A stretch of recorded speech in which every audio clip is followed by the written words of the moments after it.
नमस्कार पिलामाने आउ गोटे नूतन वीडियो को तुम मानक स्वागत। आज आम पढ़ा संख्या क्रम मानक मध्य संपर्क माने संख्या क्रम रे कौन संपर्क आम देखा पाऊ। बेले बेले संख्या क्रम गुड़िक मध्य आश्चर्यजनक संपर्क देखा जाए। उदाहरण स्वरूप आम अजुग्म संख्या मानक नहीं जोग कले कौन पाइबा। एठार उदाहरण दिखाई जे आम जब अजुग्म संख्या समस्त अजुग्म संख्या माने कौन ना जहाँ दुई द्वारा हरि हब नहीं तो सहीटा ही अजुग्म संख्या। तो से जब आम जोग करवा आम कौन पाइबा। तो सी प्रथम कहला एकटा एक सहित सामान। तापर कहला एक रे तीन माने एक पर नेक्स्ट अजुग्म संख्या आमर किए आसुची तीन। तो ताकू जोग कले आम कौन पाइबा ना आम पाइबा 4। तो सेमती एक तीन तापर अजुग्म संख्या आसुची 5। तो यही मानक आम जोग कले पाइबा 9। तो यहीपरि देख 1 4 9 तापर पुणी 1 3 5 तापर अजुग्म संख्या 7 जोग कले पाइबा 16। सेहीपरि पुणी 1 3 5 7 तापर अजुग्म संख्या जोग कले आम पाइबा 25। तो यही सबू भितर कौन समानता लगुच। तो मुझे कहि एक क्या सहित सामान 1 सहित सामान पुणी यही एकटा 1 वर्ग मध्य 1 वर्ग वर्ग माने मु बुझेइथिली जे गोटे संख्या को जदि आमे दी थर गुणिबा ताहले सेटा होउची तार वर्ग। उदाहरण मु जदि 5 को दी थर गुणिली मोर आसीबो 25। ए 25 टा 5 रो वर्ग। तो एकटा जदि 1 रो वर्ग हैला एबे को 4 टा कहार वर्ग 2 रो वर्ग। काहेकि ना 2 गुणन 2 आमे पाउछु 4। सेहीपरि 9 होउची 3 रो वर्ग। काहेकि ना 3 गुणन 3 आमे पाउछु 9। सेहीपरि 16 होउची 4 रो 25 5 रो 36 6 रो। तो आमे कौन जानूचु आमे एथिरु जानिले जे आमे जदि जेतेक अजुग्म संख्या माननकु जोग करी चलिबा तो आमे कौन पाइबा प्रत्येकर वर्ग पाई पाई जिबा। प्रत्येकर कौन पाई पाई जिबा वर्ग। वर्ग माने कौन ना प्रत्येक संख्या को दी थर गुणा हेची ताकू ही कहा जाए वर्ग। आ घन माने कौन ना प्रत्येक संख्या को 3 थर गुणा हेची। एबे चलो पिला माने एई जो मिश्रण बा जोगर संरचना हमकु दिया हेची ताको हमें टिके भांगीबा। ताको हमें भांगीला पर देखिबा जे हम कौन आ गोटे सुंदर संरचना हमकु मिलुची। अच्छा एबे जदि हमें देखिबा एई एक छड़ा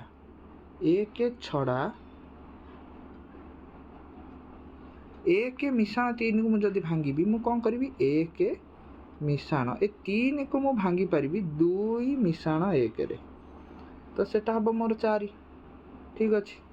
अच्छा यही 1 को 3 को 5 को मुझे भांगी तो 1 एक जगह रहा 2 मिश्रण 1 मिश्रण 5 को मु भांगी 3 मिश्रण 2 समान 9। तो यहाँ को जदि आम सजेबा आमको कौन केमिति मिलिबो देख पिला माने एबे आमे एईटा को भांगीबा। तो 1 मिश्रण 3 मु 1 एक जगह रखिली 3 को मु लिखिली 2 मिश्रण 1 समान 4। एबे चलो यही जोगफल को भांगीबा। तो 1 मिश्रण 3 मिश्रण 5 समान 9। तो 1 एक जगह रहिला मिश्रण 3 को मु लिखिली 2 मिश्रण 1 मिश्रण 5 को मु लिखिली 3 मिश्रण 2 समान 9। एबे एईटा को जदि हमें टिके सजेई दबा तो 1 मिश्रण 2 मिश्रण 3 मिश्रण 2 मिश्रण 1 समान 9। देख यहाँ गोटे संरचना भाया लगुनि 1 मिश्रण 2 पुणी 3 मिश्रण 2 मिश्रण 1 यहाँ गोटे अत्यंत सुंदर संरचना तुम आगू पलि आसला। ସେହିପରି ଆମେ ତା ପର ସଂରଚନାକୁ ଭାଙ୍ଗିବା। ତା ପର ସଂରଚନା କ'ଣ କହୁଛି ନା 1 ମିଶାଣ 3 ମିଶାଣ 5 ମିଶାଣ 7 ସମାନ 16। ସେହିପରି 1କୁ ମୁଁ ଭାଙ୍ଗିଲେ ଆସିବ 1 ମିଶାଣ 3କୁ ଭାଙ୍ଗିଲେ ଆସିବ 2 ମିଶାଣ 1 ମିଶାଣ 5କୁ ଭାଙ୍ଗିଲେ ଆସିବ 3 ମିଶାଣ 2 ମିଶାଣ 7କୁ ଭାଙ୍ଗିଲେ ଆସିବ କ'ଣ 4 ମିଶାଣ 3 ସମାନ 16।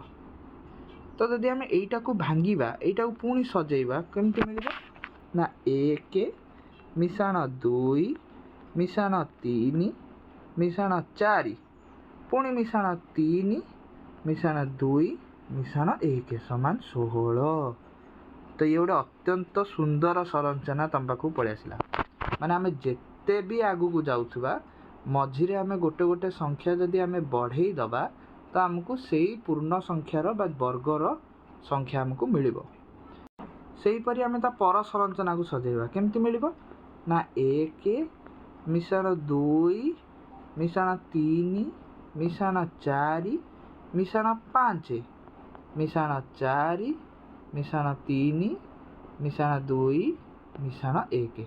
ତ ଏ ମଝିରେ ପୁଣି ଗୋଟେ ବଡ଼ ସଂଖ୍ୟା ଆସିଲା, ଏଇଠୁ ଏତିକି ଏଇଠୁ ଏତିକି। ଏଇଟାକୁ ମିଶାଅ ପିଲାମାନେ, 2 ମିଶାଣ 3 କେତେ ହେଇଗଲା 5, ତ 1 ଆସିଗଲା, ମିଶାଣ 5 ବି ଆସିଗଲା, ମିଶାଣ ଇଏ 4 ମିଶାଣ 3 ଆସିଗଲା 7, ଇଏ ପୁଣି 5 ମିଶାଣ 4 ଆସିଗଲା 9, ପୁଣି ଇଏ 2 ମିଶାଣ 1 ଆସିଗଲା 3, ତ ସବୁ ଆସିଗଲା 1 1 3 5 7 9 ମିଶାଇଲେ ଆସୁଛି ଆମର 25। ତ ପ୍ରକୃତରେ ଏହା ଏକ ସୁନ୍ଦର ସଂରଚନା ଅଟେ। ତ ଏହାକୁ ଏବେ ଆମେ କ'ଣ କରିବା, ଚିତ୍ର ମାଧ୍ୟମରେ ବୁଝିବା। କ'ଣ ମାଧ୍ୟମରେ? ଚିତ୍ର ମାଧ୍ୟମରେ ଆମେ ଯଦି ଆମେ ଏଇ ସଂରଚନାକୁ ଚିତ୍ରରେ ବୁଝିବାକୁ ଯିବା, ତ ଚିତ୍ରରେ ମୁଁ ମନେକର 1କୁ ଗୋଟେ ବିନ୍ଦୁ ଆକାରରେ ନେଲି, ସେମିତି 2କୁ 2ଟି ବିନ୍ଦୁ ଆକାରରେ ନେଲି, ଏହିପରି ଆମେ ଯିବା। ପ୍ରଥମ ସଂରଚନାଟି ହେଉଛି 1 ମିଶାଣ 3 ସମାନ 4। ତ 1କୁ ମୁଁ ଯଦି ନେଲି ପ୍ରଥମ ବିନ୍ଦୁ, 3କୁ ନ ନେଲି 1 2 3, ତ ଏଇ ଟୋଟାଲଟା ମିଶାଇଲେ ମୋର ହେଇଯାଉଛି 4। ବୁଝିପାରୁଛ ପିଲାମାନେ? ସେହିପରି ମୁଁ ଯଦି ସବୁଠୁ ବଡ଼ ସଂରଚନାକୁ ନେଲି, ମାନେ 1 ମିଶାଣ 3 ମିଶାଣ 5 ମିଶାଣ 7 ମିଶାଣ 9 ମିଶାଣ 11 ସମାନ 36। ତ ଯଦି ୟାକୁ ଆମେ କରିବା ତ ପ୍ରଥମେ ଆସିବ 1, ତାପରେ ଆସିବ 3, ତାପରେ ଆସିବ 5, ତାପରେ ଆସିବ 7,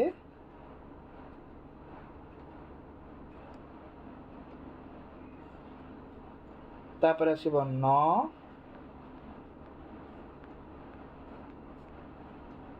ତାପରେ ଆସିବ 11।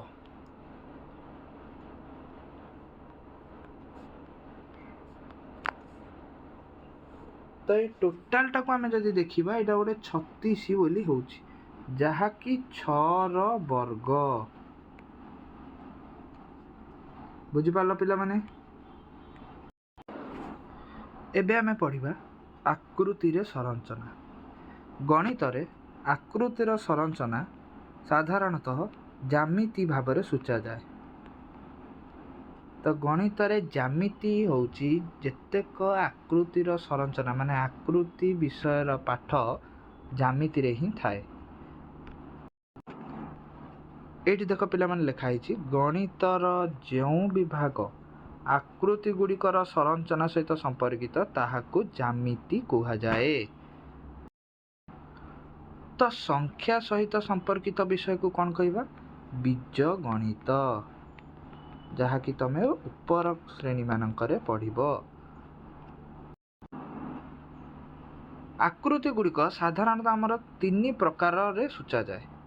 ଗୋଟେ ହେଲା ଏକମାତ୍ରିକ, ଯାହାକୁ 1D, 2 ମାତ୍ରିକ ଯାହାକୁ 2D, ତ୍ରିମାତ୍ରିକ ଯାହାକୁ 3D ବୋଲି କୁହାଯାଏ। ତ ଏଠି ଆମର ଗୋଟେ 2ଟା ମୁଖ୍ୟ ବିଷୟ ଆସିଲା, ଯାହାଟା ହେଉଛି ମାତ୍ରା, ଯାହାକୁ ଇଂଲିଶରେ କୁହାଯାଏ ଡାଇମେନସନ୍।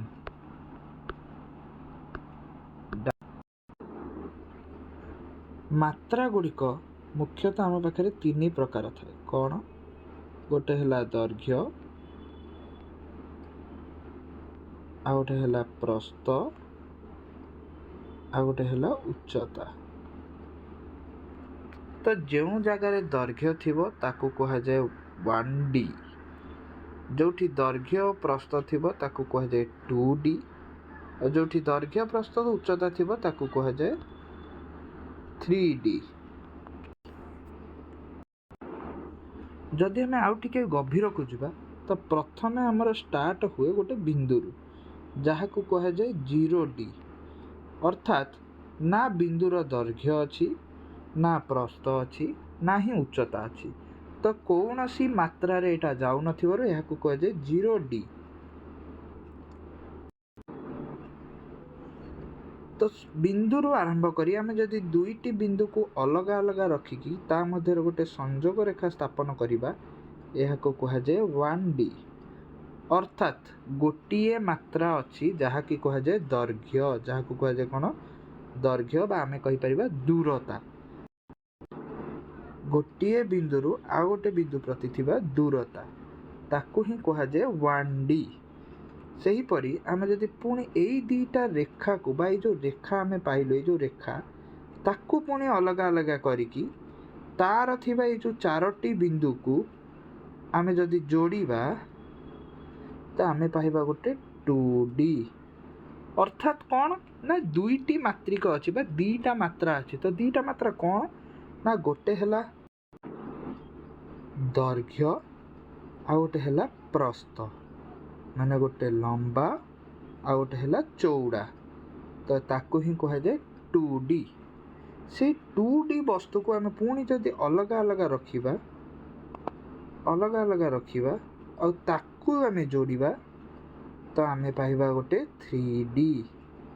3D ମାନେ କ'ଣ? ତିନିଟା ମାତ୍ରା, ତିନିଟା ଡାଇମେନସନ୍। ତ ତିନିଟା ମାତ୍ରା କ'ଣ? ଗୋଟେ ହେଲା ଦୈର୍ଘ୍ୟ, ଗୋଟେ ହେଲା ପ୍ରସ୍ଥ, ଆଉ ଗୋଟେ ହେଲା ଉଚ୍ଚତା। ତ ଏ ତିନିଟା ଯାକ ଆମେ ପାଇଗଲୁ। ତ ତାକୁ ହିଁ କୁହାଯାଏ 3D, ମାନେ ତ୍ରିମାତ୍ରିକ ବସ୍ତୁ, ଯାହା ପାଖରେ ଦୈର୍ଘ୍ୟ ବି ଥିବ, ପ୍ରସ୍ଥ ବି ଥିବ ଏବଂ ଉଚ୍ଚତା ବି ଥିବ। ତ ଏଇ 0D, 1D, 2D ଆଉ 3D ମଧ୍ୟରେ ସମ୍ପର୍କ କ'ଣ? ନା ପ୍ରତ୍ୟେକ ଗୋଟେ ଗୋଟେ ଡାଇମେନସନ୍କୁ ଯେତେବେଳେ ଡେଉଁଛନ୍ତି ବା ଗୋଟେ ଗୋଟେ ମାତ୍ରାକୁ ଯେତେବେଳେ ଡେଉଁଛନ୍ତି, ପରସ୍ପର ମଧ୍ୟରେ ଏକ ସଂଯୋଗ ରେଖା ସ୍ଥାପନ କରୁଛନ୍ତି। ଯେପରି ଦେଖ, 0Dରୁ ଆମେ ଯଦି 1Dକୁ ଡେଇଁବା ତ ଦୁଇଟି ବିନ୍ଦୁ ମଧ୍ୟରେ ଗୋଟେ ସମ୍ପର୍କ ରେଖା ସ୍ଥାପନ। ସେହିପରି 1Dରୁ 2Dକୁ ଡେଇଁଲା ବେଳକୁ ଦୁଇଟି ରେଖା ମଧ୍ୟରେ ସମ୍ପର୍କ ସ୍ଥାପନ। ସେହିପରି 2Dରୁ 3Dକୁ ଡେଇଁଲା ବେଳକୁ ଦୁଇଟା 2D ମଧ୍ୟରେ ସମ୍ପର୍କ ସ୍ଥାପନ। ତ ଏହିପରି ଭାବରେ 3Dରୁ 4D ବେଳକୁ ଦୁଇଟା 3D ଭିତରେ ସମ୍ପର୍କ ସ୍ଥାପନକୁ କୁହାଯାଏ 4D। ଏବେ ଦେଖ ପିଲାମାନେ, ଏଇଠି କିଛିଟା ଉଦାହରଣ ଦିଆହେଇଛି ଯାହାକି ଆକୃତି କ୍ରମର ଉଦାହରଣ ବୋଲି ଲେଖାହେଇଛି। ଯାହାକି ଆସିଲା ସରଳ ବହୁଭୁଜ। ଭୁଜ ମାନେ ମନେ ରଖ, ଭୁଜ ମାନେ ହେଲା ବାହୁ, ବା ତମକୁ ଯଦି ମୁଁ ଆହୁରି ସହଜରେ କହିବି ରେଖା। କେତୋଟି ରେଖା ଅଛି ସେଇଟା ହିଁ ଭୁଜ, ବା ତାକୁ ହିଁ କୁହାଯାଏ ବାହୁ। ଯେପରି ଆମେ କହିବା ତ୍ରିଭୁଜ, ଏଇଠି ଲେଖା ହେଇଛି ତ୍ରିଭୁଜ। ତ୍ରି ମାନେ କ'ଣ? ତିନୋଟି। ତ ତିନୋଟି ବାହୁ ଅଛି, 1 2 3। ଆମର ତ୍ରିଭୁଜରେ 1 2 3 ତିନିଟା ବାହୁ ହିଁ ଥାଏ। ସେହିପରି ଚତୁର୍ଭୁଜରେ କ'ଣ ଅଛି? ଚତୁର୍ ମାନେ କ'ଣ? 4ଟି ଭୁଜ। ତ ଦେଖ 1 2 3 4। ଭୁଜ ମାନେ କ'ଣ? ବାହୁ, ବା ତମେ ବୁଝିପାରିବ ରେଖା।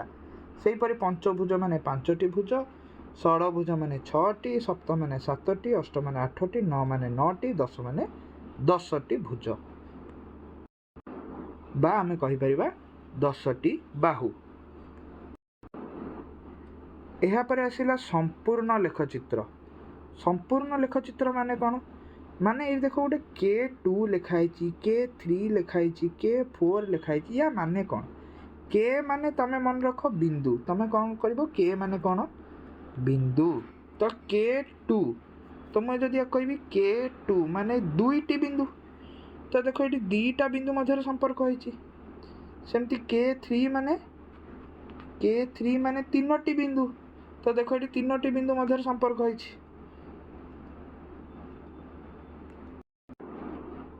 सेही परी K4 माने कौन चारोटी बिंदु। देखो ये चारोटी मध्य संपर्क होइछि।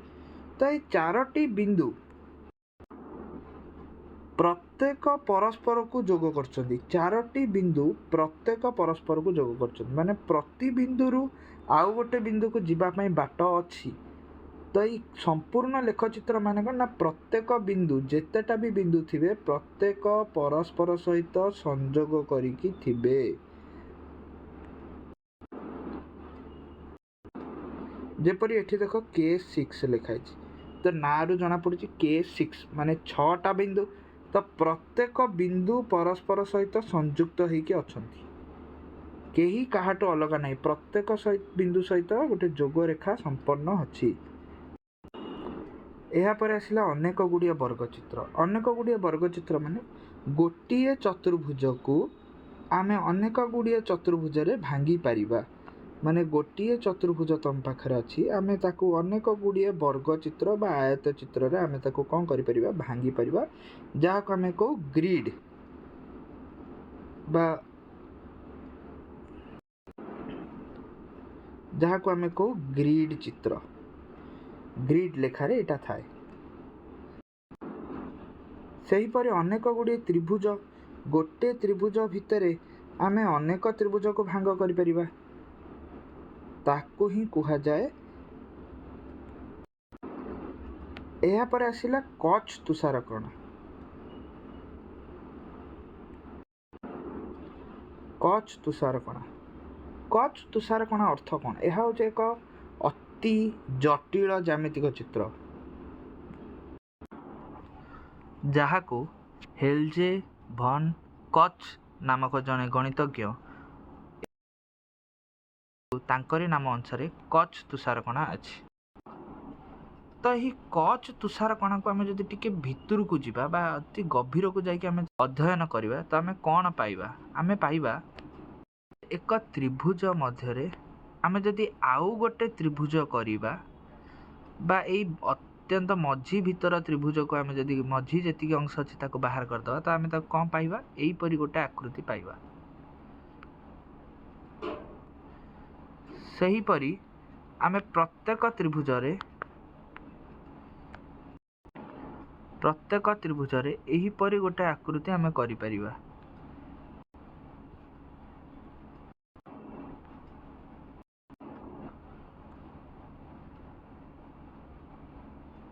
एही परि गोटे आकृति आमे करि परिबा।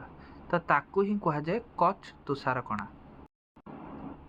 एठी जदि आमे देखिबा गोटे त्रिभुज रे आमे तीनोटी त्रिभुज जोग करूछु। तो गोटे त्रिभुज रे आमे तीनोटी गोटे रे आमे जोग करछु तीनोटी। तो जदि आमे तीनोटी त्रिभुज तो जदि आमे देखिबा तो तीनोटी बाहु थिला। गोटे त्रिभुज रे केतरा बाहु थिला तीनोटी बाहु थिला। तो प्रति बाहु रे हमर दुई दुईटी बाहु जोग हैला। तो जदि आमे देखिबा त्रिभुज रो मोट तीनोटी बाहु थिला आ प्रत्येक बाहु धीरे धीरे ऊपर को उठिला। तो दीटा टोटाल चारिटा बाहु रे भांगी गला। तो 1 2 3 4 तो सही परी तीनटा रे केते हबो ना फॉर्मूला होची 3 * 4 रो घात n। तो तुमको ए 4 रो घात n कोन 4 रो घात n घात और आधार मु जतल पढैथिली सेतले मु बुझैथिली जे 4 रो घात n माने n आरंभ हबो 1 2 3 एही परि भाबरे। तो ऊपर घात रे जेतिकी लेखा हेथिबो आधार को सेतिकी थर गुणा हेची। तो मु जदि लेखिली 4 रो घात 2 तो आधार को दी थर गुणा हेची। तो 4 गुणन 4 हैला 16। सेही परि मु जदि 4 रो आधार लिखिली घात लिखिली 5 तो मोर 4 को 5 थर गुणा हेची। सही परि भाबरे ए फार्मूलाटा हेची। तो मते एबे को पिला माने एठी थिला 3 एठी हैला 3 गुणन 4 ର 1 ताले एठी हबो 3 गुणन 4 ର घात 2 एठी हबो 3 गुणन 4 ର घात 3 3 गुणन 4 ର घात 4 एही परि भाबरे चलिबो जोठी एठी 3टा बाहु थिला एठी हैला 12टा एठी हैला 48टा एठी हैला 192 एही परि भाबरे चलिबो। देख पिला माने एई टेबुल रु तमे आराम से बुझी परिबो जे केमिति कच तुषार कणा संगठित हुए। एठी तीनोटी अछि एठी तीनोटी अछि एठी हला 1 2 3 4 5 6 7 8 9 10 11 12 जहा कि 12 से परि एठी गणले तमर 48 टी एठी गणले तमर 192 टी हबो। तो प्रत्येक रे एठी गोटिए गोटिए लेखाए बाहु थिला एठी 1/3 माने प्रत्येक रे हमर तीनोटी बाहु जोड़ा हला तो गोटिए बाहु थिला एथिरे आउ तीनोटी बाहु जोड़ा हला सेमति गोटिए बाहु थिला हमरा आउ 9टी बाहु जोड़ा हला सेमति एठी गोटिए बाहु थिला आउ 27 टी बाहु जोड़ा हला सेही परि भाबरे। तापर पिला माने आसिला संख्या क्रम सहित संपर्क माने ए जो आकृति मानक सहित संख्यार संपर्क कौन तो ये से कहला प्रत्येक सरल बहुभुजर आकृति 3 रु आरंभ करी गणन संख्या द्वारा सूचित करा जाए जेपरि 3 4 5 6 7 8 9 10 3 को आमर कहू त्रिभुज 4 की चतुर्भुज 5 को पंचभुज 6 को षडभुज 7 को सप्तभुज 8 को अष्टभुज 9 को नवभुज 10 को दशभुज भावरे सूचित करा जाए। सरल शब्दटी कौन सूचित करे तो ये गोटे कहला कौन सरल तो ये सरल शब्दटी कौन सूचित करे ना आकृति गुड़िक बाहु गुड़िक समान दैर्घ्य विशिष्ट एवं समान कोण विशिष्ट जेपरि तमे वर्ग चित्र रे पढ़ जे प्रत्येक बाहु समान आ प्रत्येक कोण होउचंती 90 डिग्री ताकू ही सरल बोली कहा जाए। तो यहाँ गोटे सरल वर्ग चित्र हबो एई चित्रटी।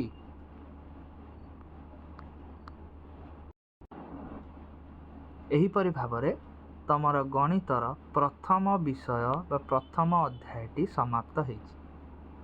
जदि तमर कौनसी भी डाउट बा कौनसी प्रश्न पचारे अछि तो डिस्क्रिप्शन रे किंबा मोर बायो रे मो नंबर अछि सेही थर तमे व्हाट्सएप किंबा कॉल मध्य करि परिबो।